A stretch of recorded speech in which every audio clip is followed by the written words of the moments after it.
कौन कौन सा? हाइड्रा प्लस जेन मतलब प्रोड्यूसर,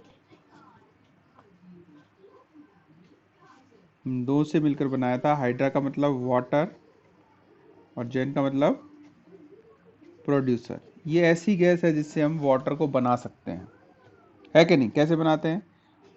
हाइड्रोजन प्लस ऑक्सीजन क्या बनता है? क्या बनता है जल्दी बताओ? 2H2O। सब जानते हैं ना इसको? 2 mole of hydrogen combine with 1 mole of oxygen we will get 2 mole of water. सही कि गलत?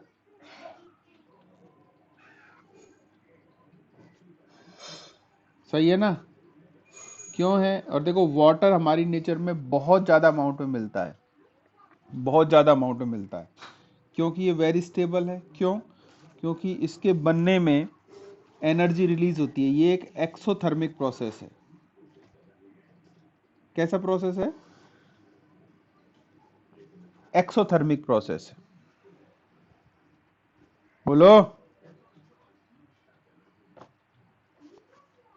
ये सवाल पूछा जा सकता है कि नेचर में इतना सारा, अगर हम अपने अर्थ की बात करें तो करीब 66.66 या ऑलमोस्ट इसको कहें 67% वाटर है कि नहीं है? बोलिए। मुझे आवाज नहीं आ रही, ढंग से बोलो, मुझे बिल्कुल आवाज सुनाई नहीं दे रही है, बहुत धीमे से आ रही है। मेरी आवाज आ रही है सबको प्रॉपर? क्लास में एक ही बच्चा है क्या? बाकी बच्चे नहीं है कोई भी? तो इसका डेल्टा एच नेगेटिव होता है। डेल्टा एच नेगेटिव का मतलब प्रोसेस कैसा होगा? एक्सोथर्मिक। इसीलिए स्टेबल है। क्योंकि अगर आप इसको तोड़ना चाहो, अभी जैसे मैं बता रहा था कि अगर वाटर को आप कितना भी हीट कर दो, वो कभी भी एच ब्रेक नहीं होता है। अगर हीट करोगे तो लिक्विड वाटर गैस में कन्वर्ट हो जाएगा, स्टीम में। ठीक है? किस में कन्वर्ट हो जाएगा? स्टीम में। ब्रेक नहीं होता है वो।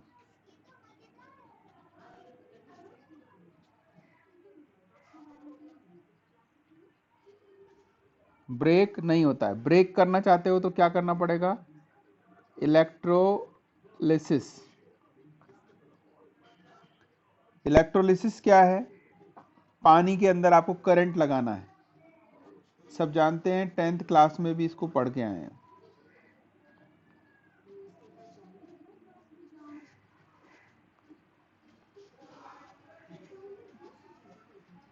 वाटर डाल दिया,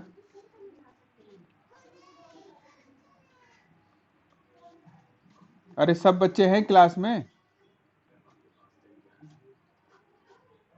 कितने हैं जरा बोल के दिखाओ तो।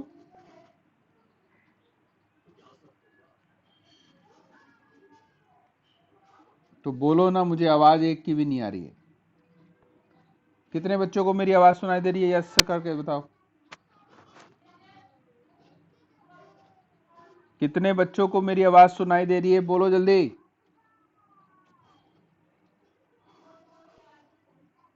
दो और। तो बोल कोई नहीं रहे बार बार जब मैं पूछ रहा हूं तो इलेक्ट्रोलाइसिस क्या है बच्चों? इलेक्ट्रोलाइसिस बहुत जबरदस्त एनर्जी सप्लाई करने का है। क्यों यूज कर रहे हैं इसको हम? क्योंकि ये हाइलो एक्सोथर्मिक है। इसको करने के लिए, वापस ब्रेक करने के लिए जितनी एनर्जी निकली है उतनी हमको सप्लाई करनी है, और वो केवल और केवल इलेक्ट्रोलाइसिस से होती है। तो अगर हम वाटर का इलेक्ट्रोलिसिस कर दें, इलेक्ट्रोलिसिस कर दें तो हमको हाइड्रोजन और ऑक्सीजन मिलेगा। क्लियर हो गई बात यहां तक?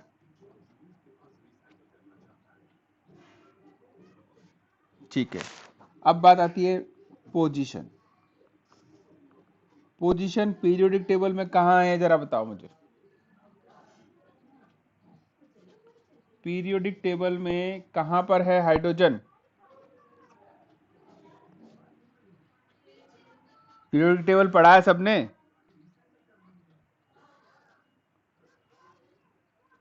अरे पीरियोडिक टेबल सबने पढ़ा है? एड्रेस बताओ सही से। एड्रेस कहेंगे तो हम कहते हैं ग्रुप 1 का फर्स्ट मेंबर है ये। सही है कि नहीं है?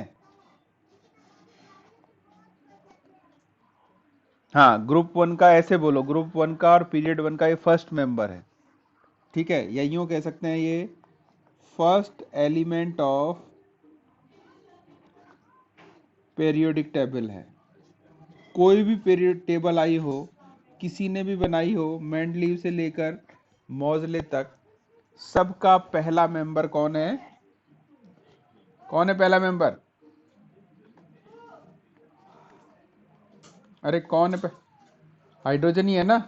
हाँ, पहला मेंबर हाइड्रोजन ही है। क्लियर? दोनों टेबल में, मेंडलीव्स भी और मेंडलीव्स के भी और मॉडर्न पीरियोडिक टेबल। किसने दिया था मॉडर्न पीरियोडिक टेबल, बताओ तो?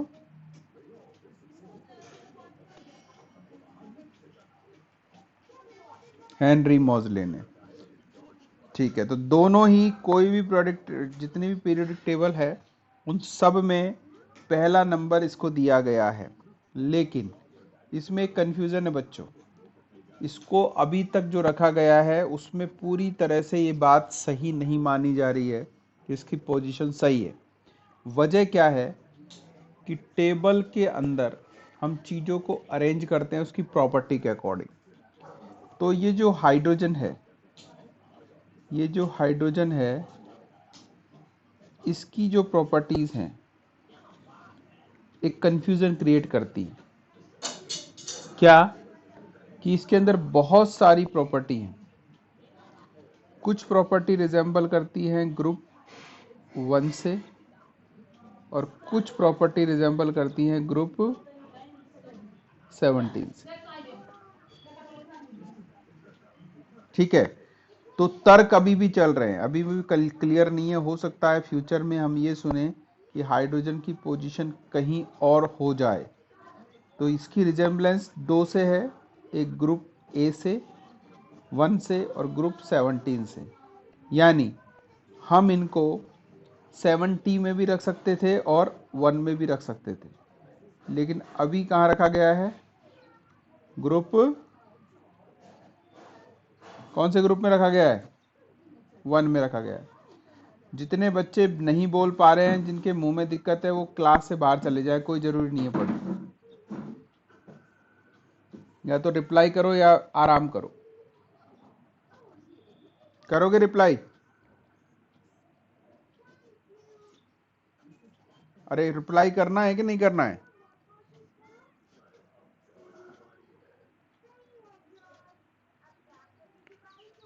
तो करना है तो करो, नहीं करना है वो सो जाओ अपने घर जाकर। ठीक है, पहली बात, अब ग्रुप 1 की स्टडी देखते हैं हम। ग्रुप 1 में देखो इलेक्ट्रॉनिक कॉन्फ़िगरेशन। इलेक्ट्रॉनिक, इसमें कुछ नया है ही नहीं, आप सब जानते हो इसको। अब जो पढ़ाई है ना, ज़्यादातर ऐसी आएगी जो पहले से पढ़ा हुआ है। इलेक्ट्रॉनिक कॉन्फ़िगरेशन, ग्रुप 1 में कौन कौन मेंबर है? लिथियम, सोडियम, पोटेशियम, है ना? और बोलो,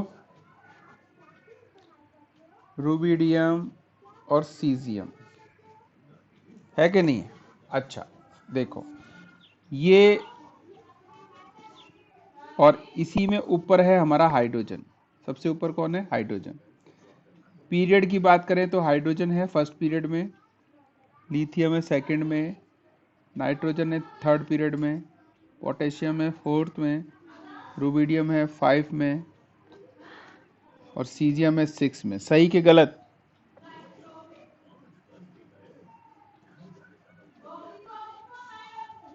है ना? अच्छा, अब इलेक्ट्रॉनिक कॉन्फ़िगरेशन चेक करते हैं सबका। हाइड्रोजन का है 1s1, लिथियम का है 2s1, सोडियम का 3s1, पोटेशियम का 4s1, रूबिडियम का 5s1। जी, बोलो बेटा। क्या? क्या 11 होना चाहिए? मैं पीरियड की बात कर रहा हूँ, एटॉमिक नंबर की बात नहीं कर रहा हूँ। मैं पीरियड की बात कर रहा हूँ। टेबल में देखो, टेबल में 7 पीरियड है ना टोटल, उसमें से लिथियम सेकंड पीरियड में है कि नहीं है? बोलो जल्दी बाकी बच्चे।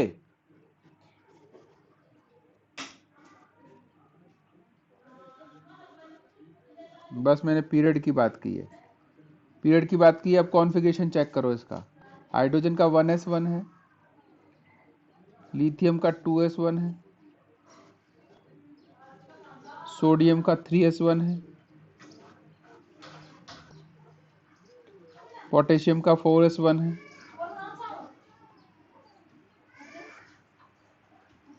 है ना? रूबिडियम का 5s1 है,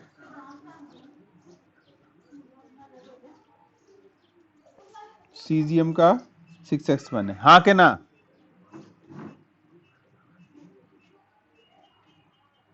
नन्ना, ओ नन्ना, ये खिचड़ी उठा के ऊपर रख दे, ऊपर रख, गिरा देगा खिचड़ी। और यहाँ पीछे ये खिचड़ी को उठा के टेबल पर रख दे। तो इसका मतलब ये हुआ कि जैसा ग्रुप 1 के एलिमेंट इलेक्ट्रॉनिक कॉन्फ़िगरेशन रखते हैं वैसा हाइड्रोजन का है।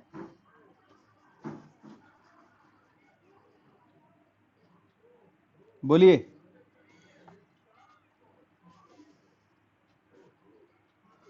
है कि नहीं? तो ये पहला कारण है जिसकी वजह से हम इसको ग्रुप 1 में रखने की पैरवी करते हैं। यानी हम इसलिए इसको ग्रुप 1 में रख रहे हैं कि इसका इलेक्ट्रॉनिक कॉन्फ़िगरेशन किससे मैच कर रहा है? ग्रुप 1 से। सही कि गलत?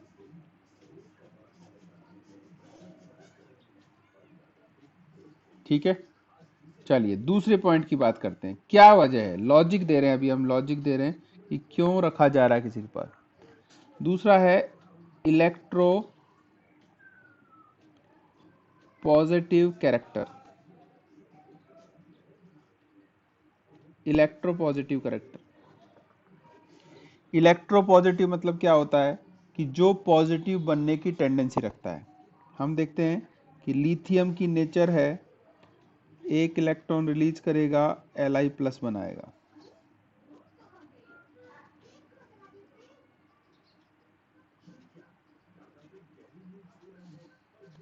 लिथियम क्या बनाएगा? Li+, एक इलेक्ट्रॉन रिलीज करके। सोडियम भी इलेक्ट्रॉन रिलीज करेगा और सोडियम+ बनाएगा।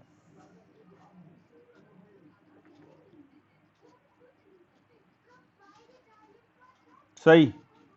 सेम इसी तरह हाइड्रोजन भी एक इलेक्ट्रॉन रिलीज करेगा, हाइड्रोजन+ बनाएगा। तो दिस इज सेकंड पॉइंट जिससे कि कंफर्म होता है कि ये ग्रुप 1 में होना चाहिए। सही कि गलत? बोलो।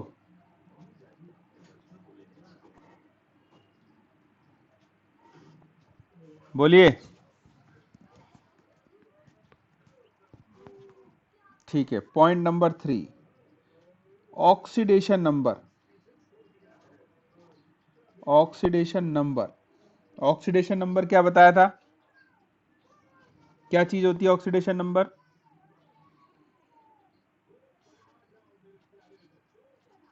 ऑक्सीडेशन नंबर मैंने क्या बताया था? ऑक्सीडेशन नंबर क्या चीज होती है?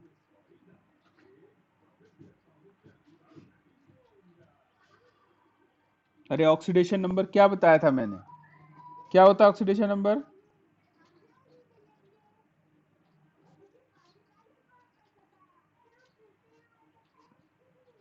ऑक्सीडेशन नंबर का सिंपल मीनिंग होता है कि जिस भी चीज में वो है उस पर चार्ज कितना है,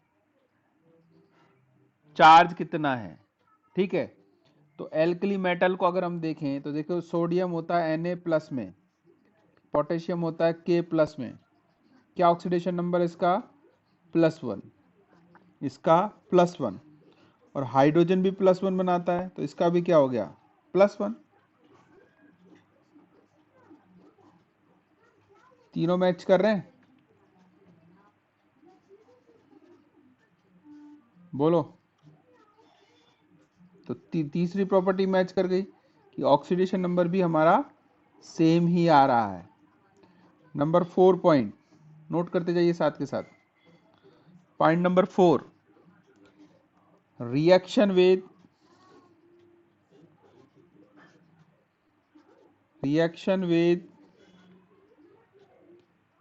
electronegative element. Reaction with electronegative element मतलब कि वो एलिमेंट जिन पर हमारे पास नेगेटिव चार्ज होता है उनसे ये रिएक्ट करता है कि नहीं करता है? बिल्कुल करता है।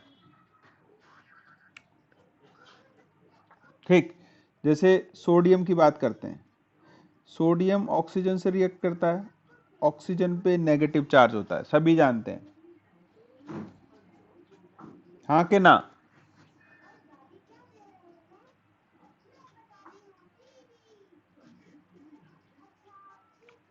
सोडियम ऑक्सीजन से रिएक्ट करता है, सोडियम का ऑक्साइड बनता है। ठीक है, ऑक्सीजन हो गया इलेक्ट्रोनेगेटिव, सोडियम हो गया इलेक्ट्रो पॉजिटिव। सही।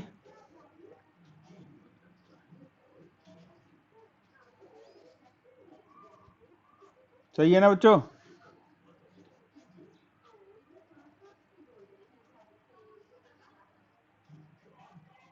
ऐसे ही सोडियम रिएक्ट करता है हैलोजन से।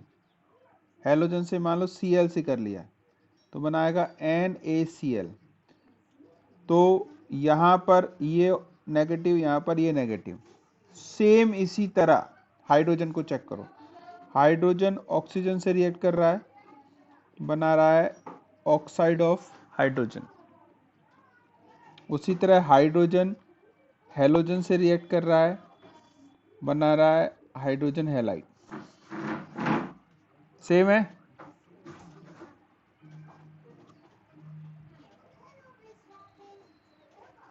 बोलो सही है?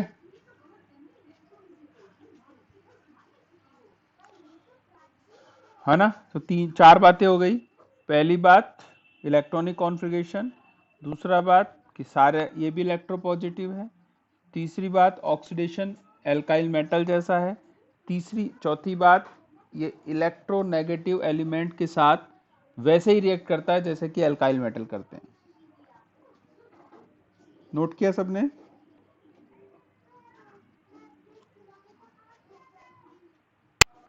स्क्रीन थोड़ा डिले आ रहा है ना? चलो नेक्स्ट है reducing nature. Reducing nature, reducing nature क्या होती है? ऐसी चीजें जो अपना इलेक्ट्रॉन छोड़ती हैं,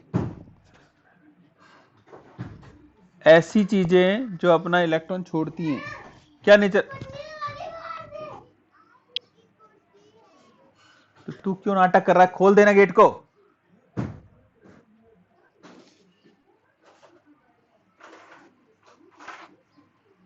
हाँ बच्चों, रिड्यूसिंग नेचर क्या होती है? इलेक्ट्रॉन देने की नेचर है कि नहीं? बोलो। जैसे लिथियम क्या करता है? इलेक्ट्रॉन छोड़ता है, प्लस बनाता है, इलेक्ट्रॉन देता है, ये नेचर रिड्यूसिंग है। सेम काम हाइड्रोजन भी करता है ना?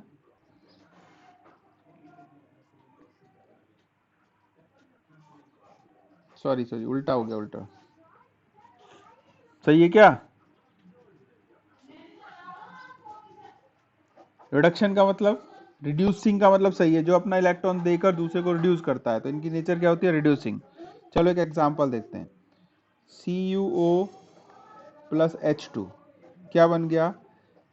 H2O plus Cu। ये क्लास 10th की रिएक्शन है। यहाँ पर ऑक्सीजन कौन ले रहा है? हाइड्रोजन ले रहा है। तो ये ऑक्सीजन लेकर ऑक्सीडाइज होगा, इसका मतलब इसकी नेचर कैसी हो गई? रिड्यूसिंग। तो ये एक रिड्यूसिंग एजेंट है। कैसा एजेंट है? रिड्यूसिंग एजेंट है। हाँ कि ना?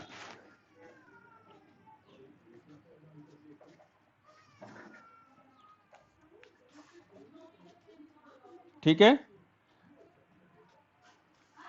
अच्छा, वाटर का अगर हम इलेक्ट्रोलाइसिस करेंगे, वाटर का अगर हम इलेक्ट्रोलाइसिस करेंगे तो हाइड्रोजन कहां पर लिबरेट होता है, जल्दी बताओ मुझे, कैथोड पर या एनोड पर?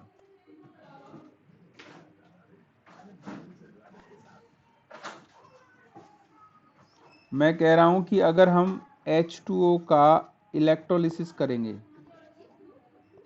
इलेक्ट्रोलिसिस करा आपने, तो हाइड्रोजन गैस कहां पर आएगी, कैथोड। अब आ रही है क्या? अब आ रही है? हाँ, मैं कह रहा हूं कि वाटर का अगर हम इलेक्ट्रोलाइसिस करेंगे तो एक चीज, एक गैस बनेगी कैथोड पर, एक गैस बनेगी एनोड पर। तो हाइड्रोजन कहाँ बनेगी, कैथोड पर या एनोड पर?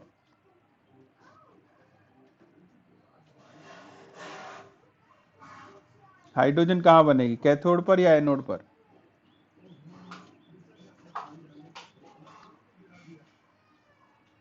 बोलो। गलत बात। कैसे बनेगी एनोड पर? ये देखो, ये बनाया हमने कैथोड, ये प्लस और ये माइनस। कैथोड कौन सा होता है, जहां पर कैटायन जाते हैं, जहां पर कैटायन जाते हैं, यानी कैटायन कहां जाते हैं, जहां पर नेगेटिव चार्ज होता है। ठीक, तो कैथोड पर कैटायन कौन है, देखो कैटायन मतलब जिसमें प्लस चार्ज हो, तो हाइड्रोजन प्लस है और ऑक्सीजन माइनस है, तो कैथोड पर कौन बनेगा, हाइड्रोजन गैस। ठीक है, तो ये कुछ पॉइंट थे जो हमको बताते हैं कि भाई ये ग्रुप वन में रखना चाहिए इसको, ये इसके फेवर में पॉइंट है। समझ में आई बात? कुछ पॉइंट हैं फेवर में जो ये बताते हैं। बताइए जरा, कौन कौन से पॉइंट बताए मैंने, जल्दी बताओ, जल्दी से बताओ, एक बच्चा कौन कौन से पॉइंट बताए।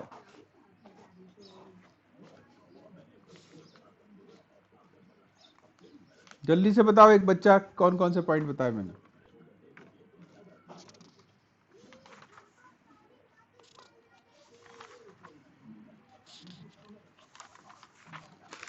आवाज सुनाई दे रही है मेरी?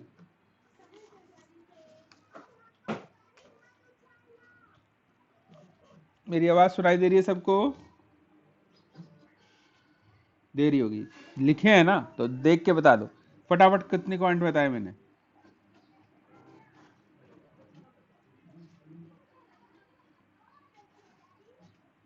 बिल्कुल ठीक है। हाँ। हम्म, बिल्कुल सही बात है। ये सारे वो पॉइंट हैं जो हमको ग्रुप वन में रखने के लिए सजेस्ट करते हैं कि hydrogen must kept with group one. अब आते हैं ग्रुप 17 की बातें, कि वो कौन सी प्रॉपर्टीज हैं जो ये फेवर करती हैं कि ग्रुप 17 में होना चाहिए। ठीक है, पहली बात, फिर से हम आते हैं इलेक्ट्रॉनिक कॉन्फ़िगरेशन पे। इलेक्ट्रॉनिक कॉन्फ़िगरेशन, अब पहले बात हमको ये पता होना चाहिए ग्रुप 17 में कौन होता है। जरा बताओ तो, ग्रुप 17 में कौन है? टेबल पढ़िए ना, ग्रुप 17 के मेंबर बताओ जल्दी से मुझे। फ्लोरीन, क्लोरीन, ब्रोमीन, आयोडीन है। इनका सबका नेचर क्या है, इलेक्ट्रॉन गेन करते हैं, इलेक्ट्रॉन गेन करते हैं और माइनस बना देते हैं।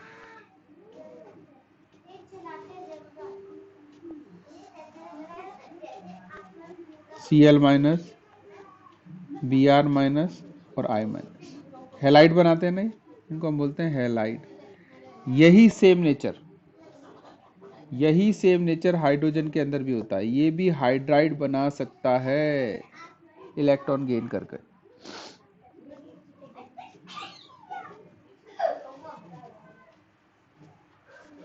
क्या बना सकता है?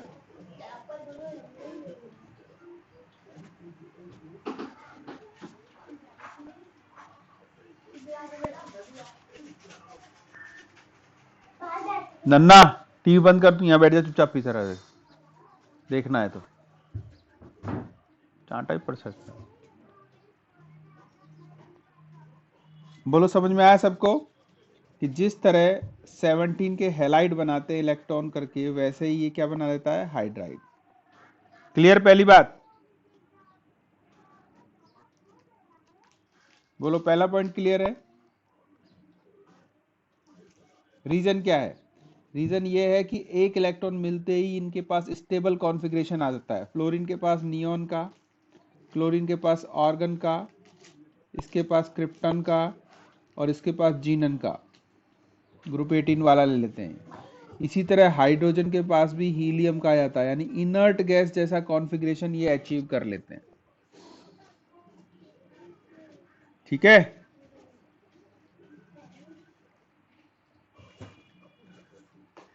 कैसा कॉन्फ़िगरेशन ले लेते हैं? इनर्ट गैस जैसा।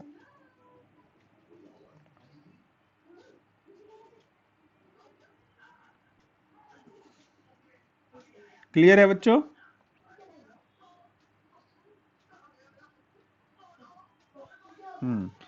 एक इन्फॉर्मेशन है, आपकी मार्कशीट आ गई है 10th की। आप अपने जब भी स्कूल खुलेंगे तो कलेक्ट कर लेंगे स्कूल से। ठीक है बच्चों? पहला पॉइंट। अब दूसरा देखिए, electro negative character. Electro negative character यानी कि ये पॉजिटिव के साथ इलेक्ट्रोनेगेटिव कैरेक्टर भी रखता है। अभी अभी हमने बताया कि ये हाइड्रोजन एक इलेक्ट्रॉन गेन करता है, H माइनस बनाता है, जो कहलाता है हाइड्राइड। क्या कहलाता है? हाइड्राइड।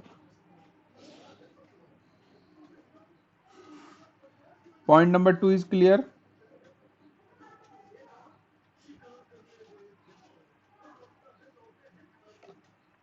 बोलिए। बोलो पॉइंट नंबर 2 क्लियर है क्या?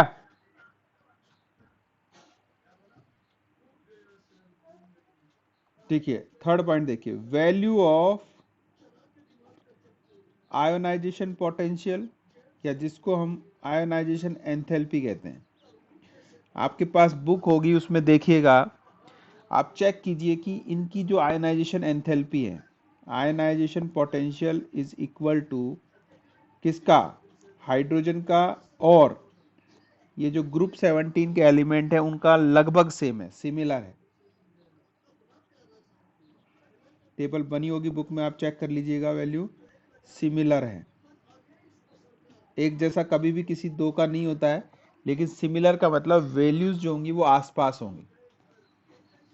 है किसी के पास बुक? जरा चेक करो तो।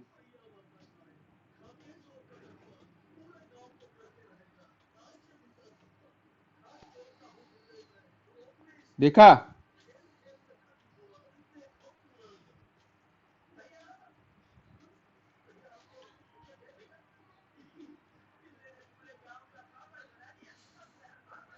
ठीक है, नेक्स्ट देखिए, ऑक्सीडेशन नंबर। अभी हमने बताया था कि ये ऑक्सीडेशन नंबर 1 लगता है, +1। +1 के साथ साथ कभी कभी जब ये हाइड्राइड की फॉर्म में होता है तो -1 भी रखता है। जितने हेलोजेंस हैं, जैसे Cl है, Cl माइनस का क्या होता है? -1। तो इनका -1 है तो इसका भी -1 हो सकता है हाइड्राइड के केस में। तो ये भी सिमिलरिटी है। आई समझ में बात?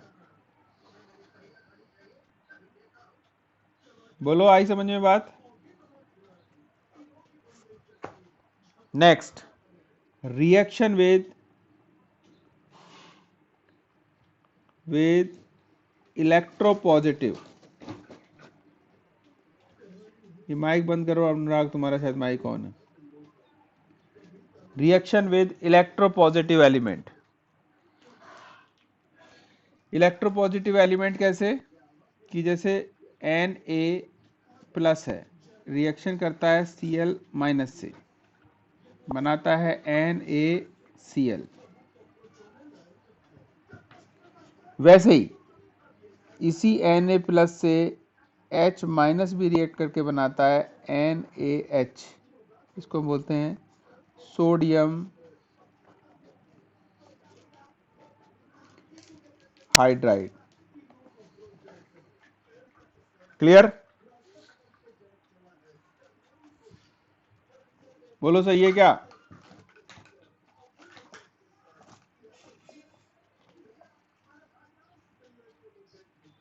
ठीक है, नेक्स्ट पॉइंट देखिए, फॉर्मेशन ऑफ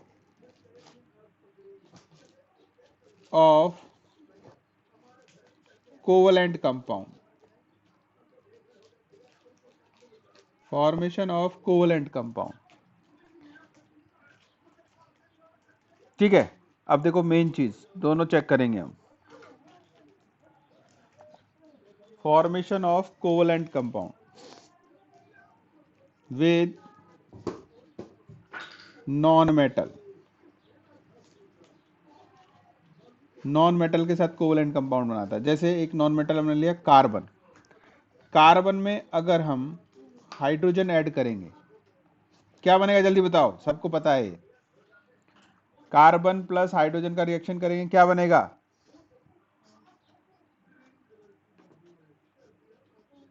CH4। उसी तरह अगर हम यहाँ क्लोरीन डाल दें इसमें तो बनेगा CCl4, और दोनों ही कोवलेंट हैं। ठीक, अब दूसरा एक हम नॉन मेटल ले लेते हैं, नाइट्रोजन ले लिया, नाइट्रोजन में हाइड्रोजन डालो क्या बनेगा? NH3। इसी तरह Cl डाल दो या F डाल दो क्या बनेगा? NF3 NCl3। तो ये भी इनके अंदर रिजम्बलेंस है। ठीक,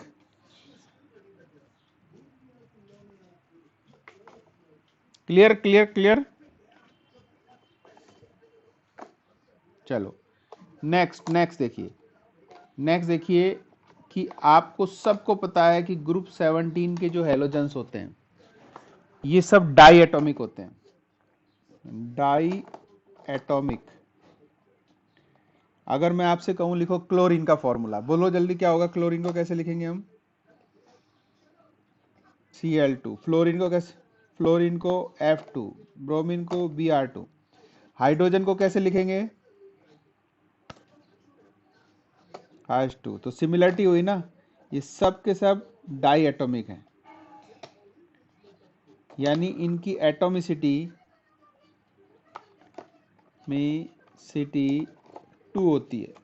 किसकी? ग्रुप 17 की और ग्रुप हाइड्रोजन की, दोनों की। तो ये सारे फैक्टर्स वो हैं जो हमको बताते हैं कि ये ग्रुप 17 के साथ रखा जा सकता है या ग्रुप 1 के साथ रखा जा सकता है।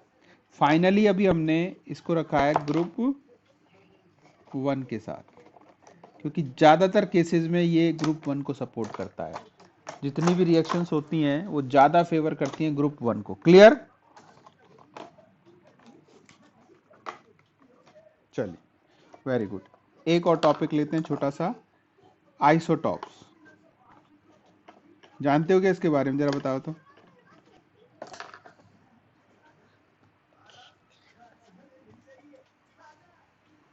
बोलो क्या होते हैं आइसोटॉप की डेफिनेशन बताओ।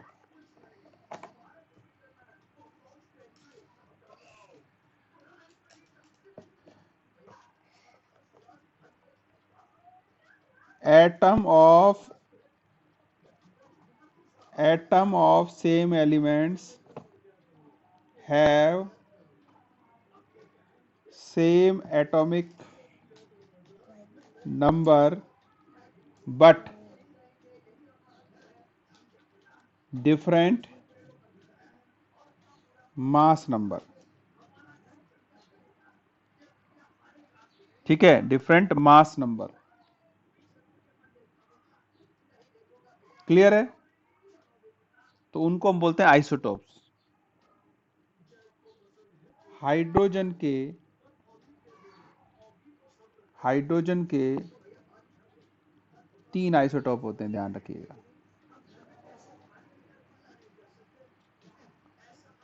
कितने आइसोटोप होते हैं? 3। नंबर 1 H11, H11 नाम है प्रोटियम। दूसरा है H2, सॉरी H12 और तीसरा है H13, इसका नाम है ड्यूटेरियम, और इसका है ट्रिटियम। इसको हम H से लिखते हैं, इसको D से लिखते हैं, इसको हम T से लिखते हैं। क्लियर हो गई बात? नीचे जो लिखा है लेफ्ट साइड में नीचे, ये सबका एटॉमिक नंबर है। कितना है सब में? एक है। सेम है कि नहीं है? और जो ऊपर लिखा है वो इसका मास नंबर है या एटॉमिक मास है। सेम है या डिफरेंट है? सेम दिख रहा है या डिफरेंट दिख रहा है? डिफरेंट है। तो ये आइसोटोप हैं, और हाइड्रोजन के 3 आइसोटोप होते हैं, प्रोटियम, ड्यूटेरियम और ट्राइटियम। अगर हम इसकी अबंडेंस की बात करें, सबसे ज़्यादा जो अवेलेबल होता है वो फर्स्ट वाला ही होता है, 99.98%। उसके बाद होता है 0.0156% ड्यूटेरियम, और तीसरा होता है 10⁻⁻15% ट्राइटियम। और ट्राइट्रियम के लिए एक खास बात ये भी है कि ये एक रेडियो एक्टिव है। तो आप समझ ही रहे हो रेडियो एक्टिव तो कितना कम होता होगा। क्लियर?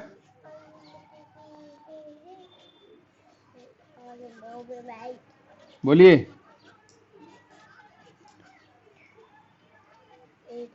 फॉर्मूले की बात करें तो कैसे लिखेंगे इसको हम, क्योंकि डायटोमिक है, H2D2T2। ठीक। जब हम H2 से T2 की तरफ जाते हैं, H2 का मतलब प्रोटियम से ट्राइटियम की तरफ जाते हैं, तो कुछ चेंज हो रहे हैं। मॉलिक्यूलर मास बताओ, बढ़ेगा घटेगा?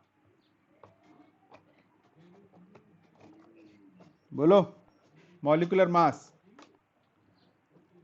बढ़ेगा। सबको पता है कि क्योंकि सब में एक एक बढ़ता जा रहा है। एटॉमिक मास दिख रहा था ना ऊपर कि इसका 1 है, इसका 2 है, इसका 3 है, यानी ये इससे दुगना है। देखा था ना हमने ये कि इसका 1 था, इसका 2 था, इसका 3 था, तो इसका यहां से जाने पे डबल हो गया, यहां से यहां जाने पर ट्रिपल हो गया। बोलो सही कि गलत?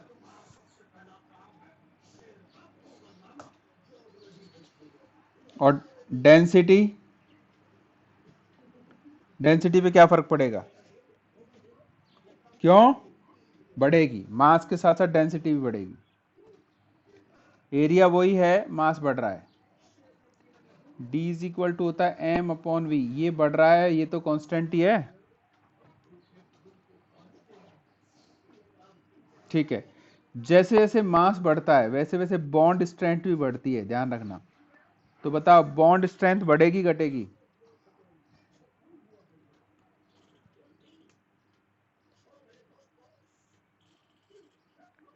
बॉन्ड स्ट्रेंथ भी बढ़ रही है।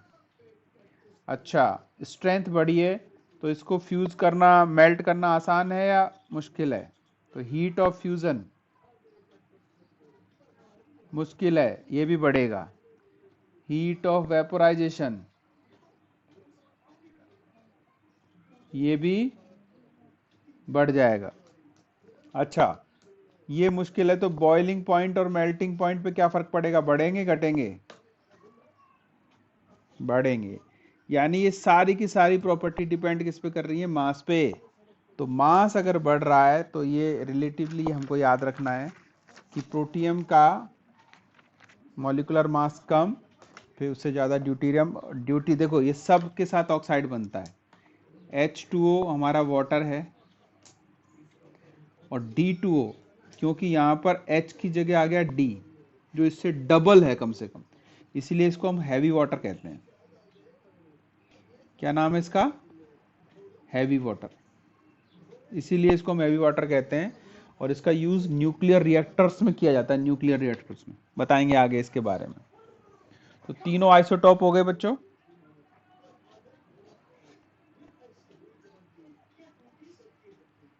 क्लियर? तीनों आइसोटॉप। चलो नेक्स्ट देखिए, एक छोटी सी बात है आइसोटॉपिक इफेक्ट, आइसोटॉपिक इफेक्ट।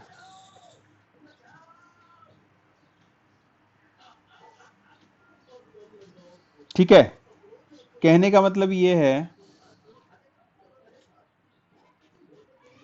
कि जो आइसोटॉपिक इफेक्ट कहते हैं, क्या मतलब है, एक आइसोटॉप पे अगर हम दूसरे आइसोटॉप पे जा रहे हैं और उसकी फिजिकल केमिकल प्रॉपर्टी चेंज हो रही है, तो इसको हम बोलते हैं आइसोटॉपिक इफेक्ट।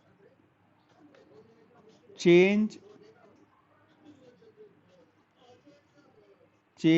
इन फिजिकल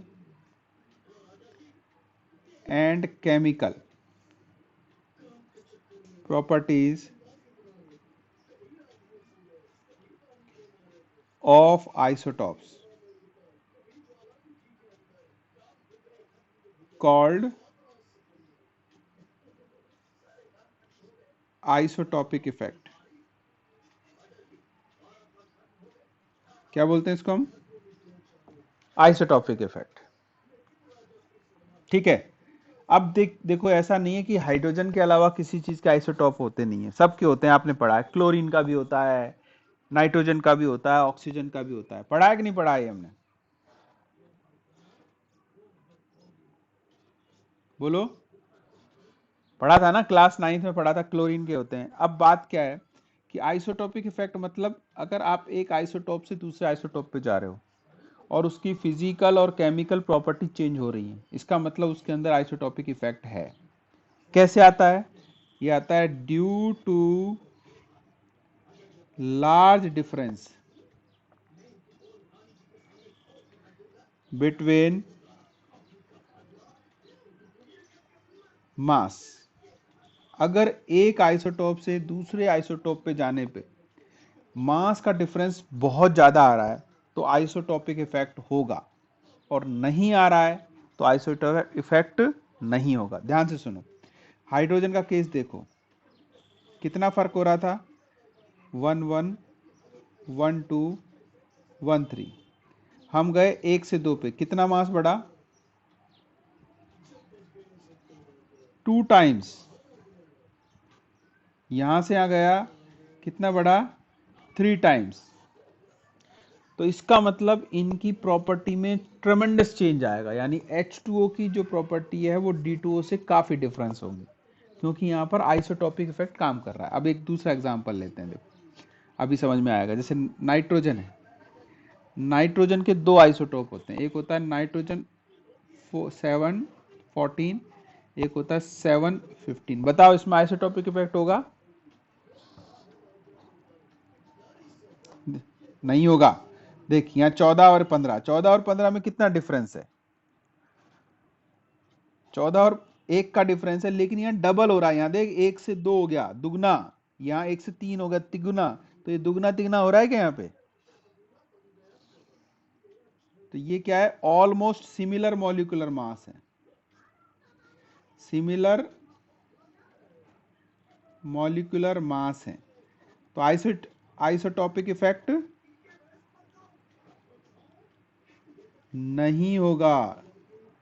ठीक, चलो एक एग्जांपल और लेते हैं, एक और लेते हैं। चलो, कार्बन है, कार्बन के हमारे पास बहुत सारे आइसोटॉप होते हैं। Carbon C6 12, carbon C6 13, carbon C6 14। ये चलो तीन ही देख लिया हमने। बताओ इसके अंदर आइसोटॉपिक इफेक्ट होगा? नो। क्यों नहीं होगा? क्योंकि 12 13 14 में कोई डिफरेंस ज्यादा नहीं है। सिमिलर मॉलिक्यूलर मास, यानी आइसोटॉपिक इफेक्ट का सीधा सीधा लेना किससे है? मॉलिक्यूलर मास से। क्लियर? चलो एक सवाल दे रहा हूं, फटाफट से सॉल्व करो। Isotopic effect is found in option 1 hydrogen, option 2 nitrogen, option 3 carbon, option 4 all of these। जल्दी से बताओ सारे बच्चे। कौन सा होगा? Option 1 hydrogen. सबको समझ में आ गई ना ये बात?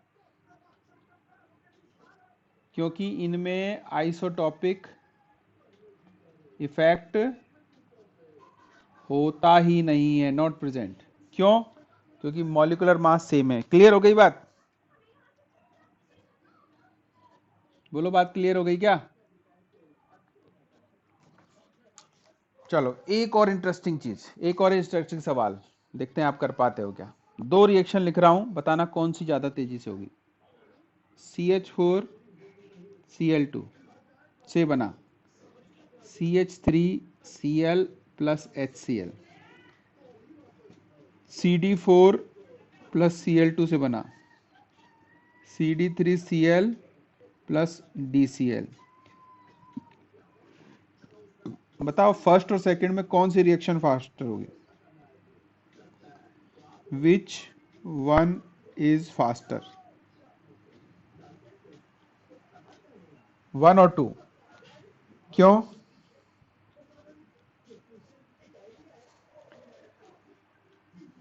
बिल्कुल सही है आंसर, तो ठीक है, फर्स्ट वाला होगा। देखो क्यों होगा फर्स्ट वाला, समझ लो फटाफट। कि फर्स्ट वाले में हमारे पास 2 चीजें हैं, एक है CHHH,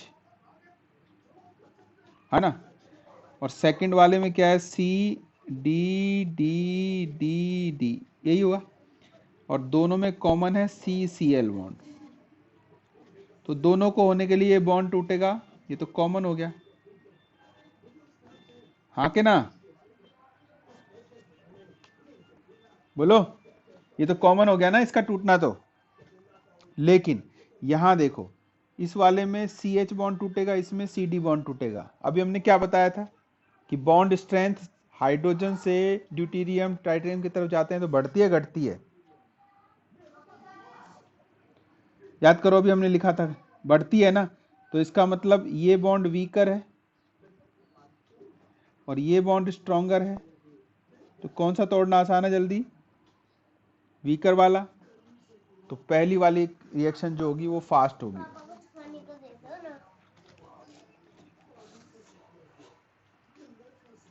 खाना खिचड़ी खा ले, 5 मिनट रुक जा, कर देंगे। हाँ निकाल देंगे।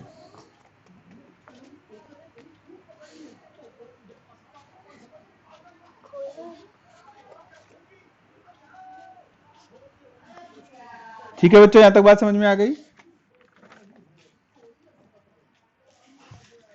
बोलो, अरे यहां तक क्लियर है सबको? ठीक है, चलो आज के लिए काफी है, ज्यादा हो जाएगा। अच्छा, कल रखें क्लास? कोई दिक्कत तो नहीं है? रख लेना, चलो ठीक है, कंटिन्यू करेंगे कल, टाइम डाल दूंगा मैं। नोट कीजिए फटाफट, पढ़ के टाइम है आपके पास, नोट्स बनाइए, लगातार काम करते रहिए और ख़त्म कर लेना, आते ही कॉपियाँ चेक करूंगा मैं।